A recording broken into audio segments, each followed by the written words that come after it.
온전히 주님을 의지하는 자에게 하나님께서 복 주실 줄 믿습니다. 마음이 탐하는 자는 다툼을 일으키나 주를 의지하는 자는 풍족하게 되느니라. 사람을 두려워하면 올무에 걸리게 되거니와 여호와를 의지하는 자는 안전하리라. 여호와를 의지하는 여러분의 아름다운 인생 되기를 주님의 이름으로 축복합니다. 오늘 송년 주일입니다. 2025년 어떻게 사셨습니까? 우리가 새해가 들면 제일 많이 하는 게 결심이라는 것입니다. 그런데 연말이 되어서 제일 많이 하는 건 후회라는 것입니다. 왜? 결심했던 대로 우리가 제대로 살지 못했기 때문이라고 생각을 합니다. 오늘 마태복음 25장에는 세 가지의 비유가 나옵니다. 10처녀의 비유. 5처녀는 미련했다. 그러나 5처녀는 지혜로웠다. 그런데 지혜롭다는 그 의미가 뭐예요? 5처녀는 등만 준비해요. 등만. 그런데 신랑이 늦게 오네요. 그러니까 등에 있는 기름이 다 탔어요. 그러니까 어떻게 해요? 불이 꺼져버린 거예요. 불이 꺼졌는데 신랑이로다 그러면 어떻게 해요? 앞을 못 보거든. 깜깜하니까 나갈 수가 없어요. 근데 지혜로운 처녀들은 뭐예요? 똑똑하죠. 등도 준비했지만 기름도 더 준비한 거예요. 더 준비한 거예요. 근데 미련한 애들은 등에 기름 붙어 있는 거 그것만 들고 쫄래쫄래 하다가 등에 기름이 없다 보니까 어떻게 됩니까? 신랑이로다. 껌껌한데 뭘 들고 나가요? 그래서 그들은 지혜로운 처녀들 딱 준비해왔던 또 다른 그 기름을 준비했던 그 처녀들을 5처녀한테 가서 달라고 하는데 안 줘요. 안 줘. 내가 왜 줘? 왜 내 거 주면은 어떻게 해요? 나도 못 나가거든. 나도 그 신랑 못 맞이하거든. 여러분 신앙생활은요. 내 영성 못 줘. 아무리 그 사람한테 말을 해봐. 몰라. 까마귀야. 육신의 일을 쫓는 자는 육신의 일을, 영의 일을 쫓는 자는 영의 일을 생각하느니 육신의 생각은 사망이요 영의 생각은 생명과 평안이니라. 이런 말씀. 어쩔 수가 없는 거예요. 그래서 남편과 아내가 맨날 싸우는 게요. 이 사람은 육의 사람인데 이 사람은 영의 사람이거든. 이해를 못하는 거야. 이해를 못하는 거야. 어떡합니까? 그럼 어떻게 해요? 좀 더 성숙한 사람이 미성숙한 사람을 이끌어줘야 돼요. 한번 따라해 볼까요? 미성숙한 사람은 항상 성숙한 사람의 열매를 먹고 산다. 여러분 미성숙한 신앙이 있습니다. 성숙한 신앙이 있습니다. 누가 더 오래 참을까요? 성숙한 사람이.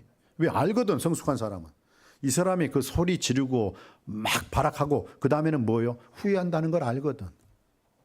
왜? 성숙하니까. 기도하니까 다 보이거든. 근데 이 사람은 육에 속한 사람이라 기도를 안 해. 목소리는 컸지만 영의 세계를 모르기 때문에 기도는 안 해요. 그러다 보니까 뭐예요? 생각하는 사람은 육신적으로 행동하지만 기도하는 사람은 영적으로 행동하는 줄 믿습니다. 영적으로 행동하세요. 그 미성숙한 사람이 큰 소리 친다고. 네. 오늘 또 제가 출입문 들어오는데 수요일 날 예배 가지고 막 그 권사님들이 좀 있었나 봐요. 그 얘기가 있었나 봐요. 그런데 수요 예배가 이번 주 있어요, 없어요? 없어요. 왜 없어요? 송구영신 예배. 수요 예배 드리면 거기서 또 못 가고 송구영신 그러면 2년 동안 집에 못 가거든. 2년 동안. 그러니까 안 되겠다 해서 수요 예배를 차라리 송구영신 예배로 하고 어차피 그 다음에 또 새벽 기도도 우리가 11시 반이면 거의 새벽 1시에 예배가 끝나면 어떻게 해요? 또 새벽 예배도 드릴 수 있는 입장이 못 되니까. 그렇지만 11시 반부터 시작해서 그 다음 2026년 또 12시 반이나 1시까지 가니까 2년 동안 예배를 드리잖아요. 그러니까 이번 송구 영신 예배 마음 단단히 먹고 오세요. 그냥. 그래서 여러분 주신 말씀도 2026년 나에게 어떤 말씀을 주실까 사모할 수 있게 되길 바랍니다. 그리고 사모하는 영혼 만족해 하시고 줄인 영혼에게 좋은 것으로 하나님이 채워주신 줄 믿습니다. 여러분 부탁입니다. 천국을 들어갈 수 있는 자격은 뭐예요? 나의 이 등불, 이 목사라는 이 등불을 가지고 있지만은 이 목사라는 등불 그 이상으로 성령 충만한 목사가 되었을 때, 기름이 끊이지 않은 역사가 일어났을 때, 그때 진짜 목사다운 목사가 될 줄 믿습니다. 여러분도 마찬가지예요. 장로님들도, 안수 집사님들도, 권사님들도, 성도님들도, 집사님들도, 여기 있는 유치부, 아등부, 중고등부, 청년부, 장년부에 이르기까지 여러분, 나에게 등불이 있습니다. 아내라는, 남편이라는 등불을 가지고 있고, 자녀라는 등불을 가지고 있고, 나의 직분을 가지고 있습니다. 예수는 이름이에요. 이름. 그러나 그리스도는 직분명이에요. 나천일은 이름이에요. 목사는 직분명이에요. 직분명. 우리는 두 가지를 다 가지고 있습니다. 거기에 그 등불이라는 이름과 직분, 그 명 위에 성령의 기름을 부침으로 말미암아 여러분의 인생이 하나님께 영광 돌릴 수 있는 인생이 되기를 주님의 이름으로 축복합니다. 열처녀 비유에서 주었던 게 이거예요. 그 다음에 열처녀 비유가 다 끝나니까 뭐요? 달란트 비유가 나오는데, 달란트 비유는 내가 어차피 설교할 거니까. 그 다음에 31절부터 끝에 보면은 그 다음에 인자가 모든 천사와 함께 올 때 그 양과 염소의 비유가 나오거든요. 그 양과 염소의 비유는 뭐냐? 이스라엘 사람들은요, 그 초목에서 양과 염소를 풀 뜯어 먹을 때는 같이 하고 양도 염소도 똑같이 풀어놔요. 와, 근데 이상하죠. 잠잘 때는 양의 우리가 따로 있고 염소의 우리가 따로 있어요. 왜 그런지 알아요? 염소의 특징이 뭐예요? 들이받거든, 막 들이받거든. 그럼 잠잘 때 양을 들이받아, 막 양을 들이받아. 양이 못 살아. 잠도 못 자, 양도. 양이 잠을 못 자. 그러니까 어떻게 해요? 낮에는 양과 염소를 탁 푸른 초장에 마음껏 풀 뜯어 먹어라 하는데, 저녁에 잠잘 때는 확 분리를 시켜요. 양으로, 염소로. 그런데 이 마태복음 25장에 보니까 양과 염소로 마지막에는 의인과 죄인 딱 하나님이 구분시켜버리겠다는 거예요. 세상에 살 동안은 몰라. 이것이 양인지, 이것이 염소인지, 이것이 염소인지, 이것이 양인지. 옆 사람한테 속으로 물어보세요. 당신은 염소요, 양이요? 속으로 물어보라고. 넌 양, 말도 안 되네. 넌 염소냐, 양이냐? 아니, 차라리 나한테 물어봐요. 주여, 나는 양입니까, 염소입니까? 그러나 양은 영생의 자리에, 염소는 영벌, 지옥의 자리에 들어갈 것이다. 엄청난 무서운 일이죠. 낮에는 같이 있다가 뭐예요? 저녁에는 확 분리가 돼버리는 거예요. 근데 마지막 날 그렇게 하시겠다는 거예요. 누가? 예수님이 그렇게 하시겠다는 거예요. 여러분이 서야 할 자리는 염소가 아니라 양의 자리에 들어갈 수 있게 되기를 원합니다. 근데 그 양의 자리에 누가 들어간다고 했어요? 줄었을 때, 힘들었을 때, 어려웠을 때, 감옥에 있을 때 도와줬던 사람들. 그러니까 그 양과 같은 사람이 언제 제가 감옥에 가서 누구를 도와주고 그런 적 없습니다. 그러니까 주님께서 아니야. 지극히 작은 자에게 한 것이 곧 나에게 한 것이라. 깨닫는 은혜가 있길 바랍니다.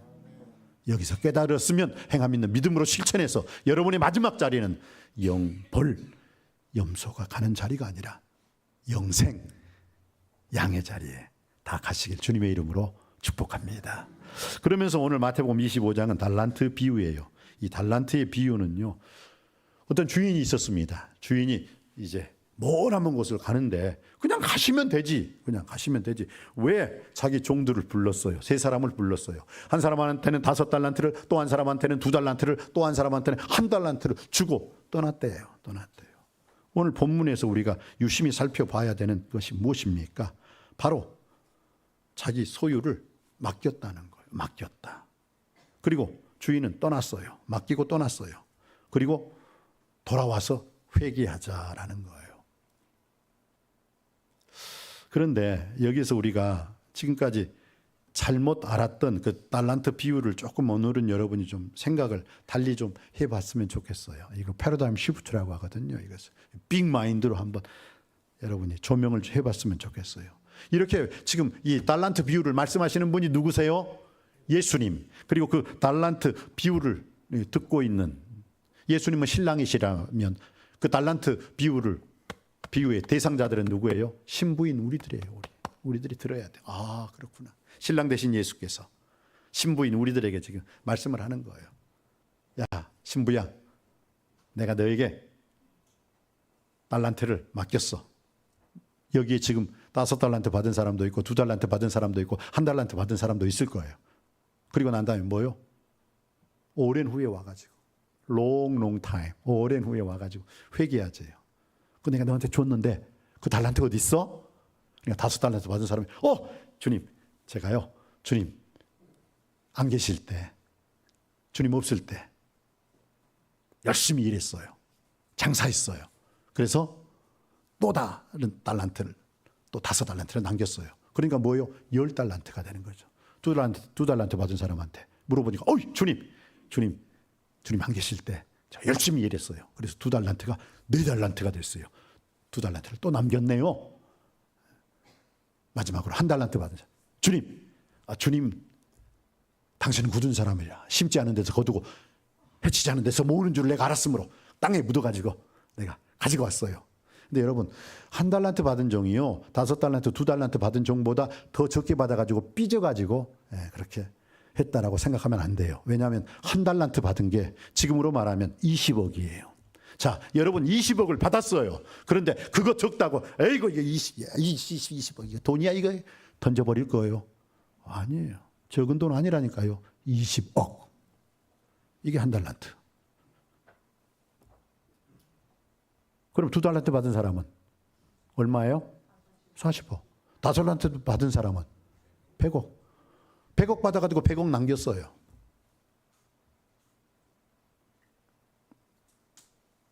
근데 1달란트 받은 사람은 그걸 그냥 땅속에다 묻어놔버렸네. 그리고 주님께 가져왔어요.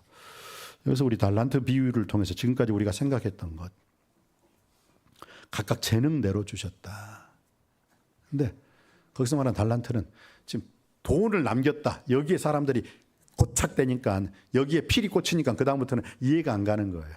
여러분 주님께서 오늘 5달란트 받은 사람한테 5달란트 남겼는데 잘했다. 그런 말 한 적이 없어. 2달란트 받은 자에게 이야 주님께서 저에게 주신 이 2달란트 40억 가지고 또 다른 40억을 남겼어요. 80억. 주님 기쁘죠? 주님 기뻐하지도 않았어요. 그렇게 별로.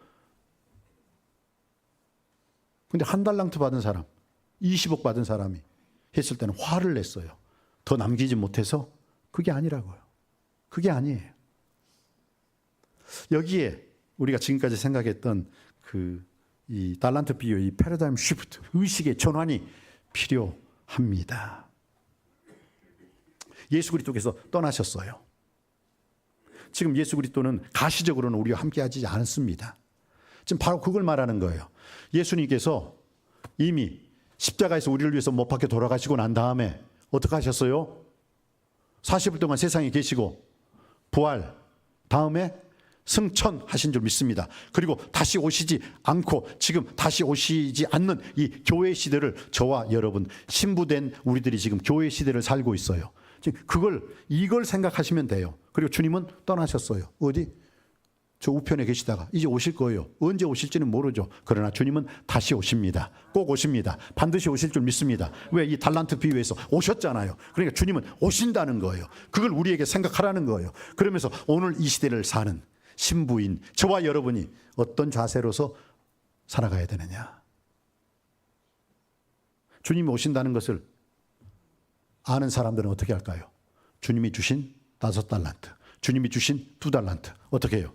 애따이 집어던지고 언제 올 줄 모르는데 또 다른 사랑 찾아 떠나자 그러실 거예요. 아니에요. 그 떠난 주인과 그 종의 관계가 계속 이어지기 위해서는 무엇에 힘써야 돼요?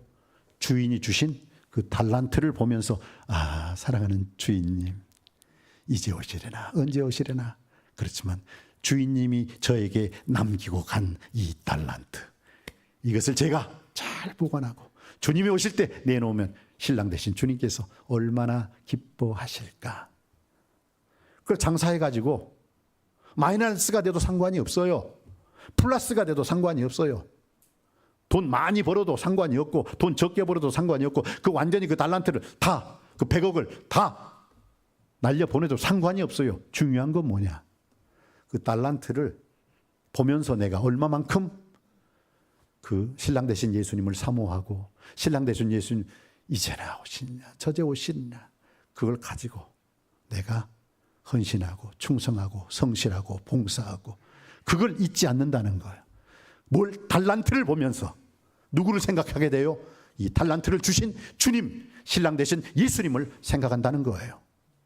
자, 그럼 한 달란트 받은 자는 왜 주님으로부터 엄청난 책망과 꾸중, 저주까지 받게 되었을까요?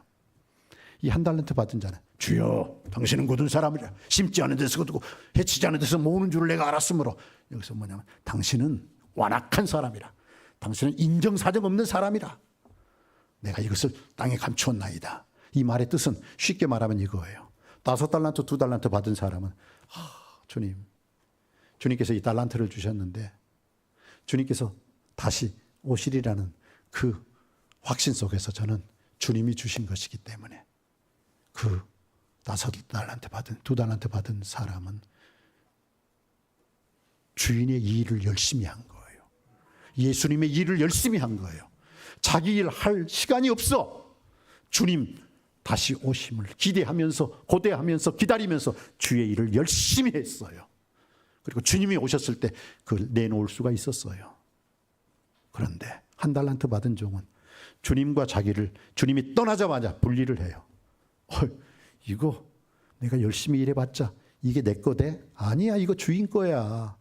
내가 주인 건데 이거 아무리 내가 열심히 일을 해도 이게 내 것이 될 수가 없는 것인데 그럼 어떻게? 이거 땅속에 집어쳐넣고 그 다음에 내일을 하는 거예요. 내일 나 먹고 살아야지. 주님하고 나하고 무슨 상관이야. 주님과의 관계를 끊어버려요. 땅속에 집어넣어요. 그리고 long time 그 오랜 시간을 자기의 육신의 정욕, 자기의 안목의 정욕, 자기의 이생의 자랑거리를 하다가 주님이 딱 오셨을 때 주님 거예요.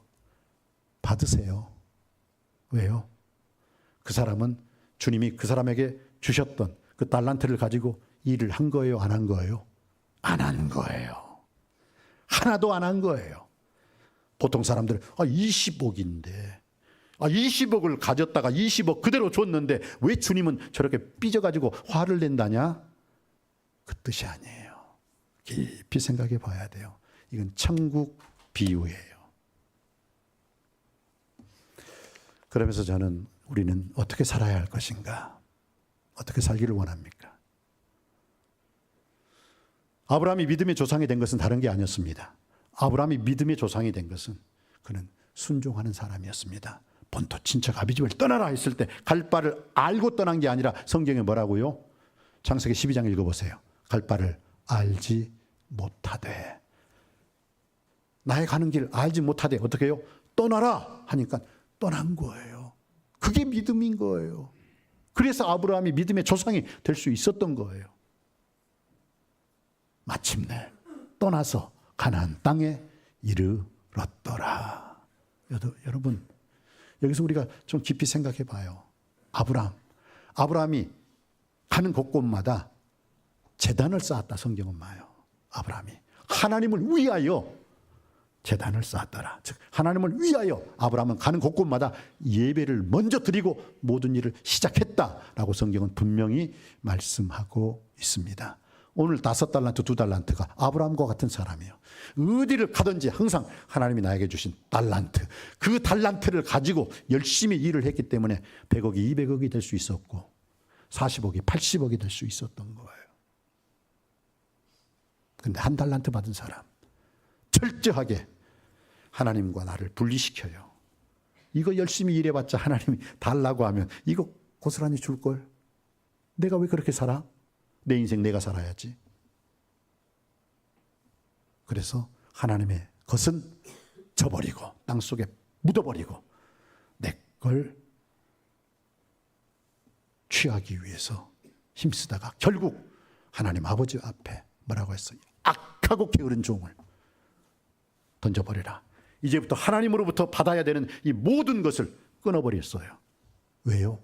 그 종놈이 한 달란트 받은 종놈이 먼저 하나님과의 관계를 끊어버렸기 때문에. 어떻게 살아야 할까요? 자신만을 위해서 살았던 한 달란트 받은 종, 악하고 게으른 종이라 책망받고 꾸중 들었고 바깥 어두운 데로 쫓아버려라. 이건 우리 성도들이 세상 사람들한테 이 얘기하면 절대 이해를 못합니다. 미쳤다고 해요. 그러나 그리스도인 성도님들한테 이 얘기를 했는데도 이해가 안 간다면 여러분은 세상 사람들이에요. 어떻게 살아야 할까요? 나를 위해서 사는 어리석은 인생이 아니라 먼저 하나님의 나라와 하나님의 의를 위하여 사는, 주인을 위해서 사는 5달란트, 2달란트 종이 걸었던 그 길을 걸으심으로 말미암아 잘하였도다 착하고 충성된 종아, 내가 적은 일에 충성하였으며 내가 많은 것으로 내게 맡기리니 내 주인의 즐거움에 참여할지어다. 어떻게 사시겠습니까? 나를 위해서 살지 마시고, 나만을 위해서 살지 말고, 나를 위해서 십자가에서 못 박혀 돌아가신 예수 그리스도를 위해서 사는 삶. 사도 바울이 말했던 것처럼 내가 살아도 주를 위하여 살고 죽어도 주를 위하여 죽나니 내가 사나 죽으나 주의 것이로다. 내가 사나 죽으나 주의 것이로다. 사랑하는 성도님 여러분, 사도 바울은 다메섹 도상에서 예수님을 체험하고 이렇게 고백하고 있습니다. 내가 그리스도와 함께 십자가에 못 박혔나니 그런즉 이제는 내가 산 것이 아니요 오직 내 안에 예수 그리스도께서 사신 것이라. 이제 내가 사는 것은 나를 사랑하사 나를 위하여 자기 목숨을 버리신 하나님의 아들을 믿는 믿음 안에서 사는 것이라. 내 안에 사느니 예수 그리스도이십니다. 이제 그 나만을 위한 이기적인 욕심의 삶을 던져버리고 주님을 위하여 사는 삶을 통해서 여러분의 남은 2025년 결단하시고 2026년 희망찬 대망찬 26년을 맞이하는 우리 남석교회 모든 성도님들 되시기를 주님의 이름으로 축복합니다. 기도하시겠습니다.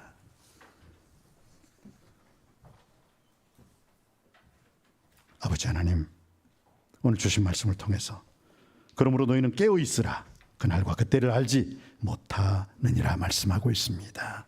무릇 있는 자는 받아 풍족하게 되고 없는 자는 그 있는 것까지 빼앗기리라. 이 무익한 종을 바깥 어두운 데로 내쫓으라. 거기서 슬피 울며 이를 갈리라 하시니라. 아버지 하나님, 나만을 위한 이기적인 욕심의 삶을 던져버리고 나를 위해서 십자가에서 못 박혀 돌아가신 예수 그리스도를 위하여 내 안에 사는 이 예수 그리스도니 나의 죽음도 유익함이라. 이 고백이 우리 모두의 고백이 되게 하여 주옵소서. 길이요 진리요 부활이요 생명이신 예수 그리스도 이름으로 간절히 기도하옵나이다. 아멘.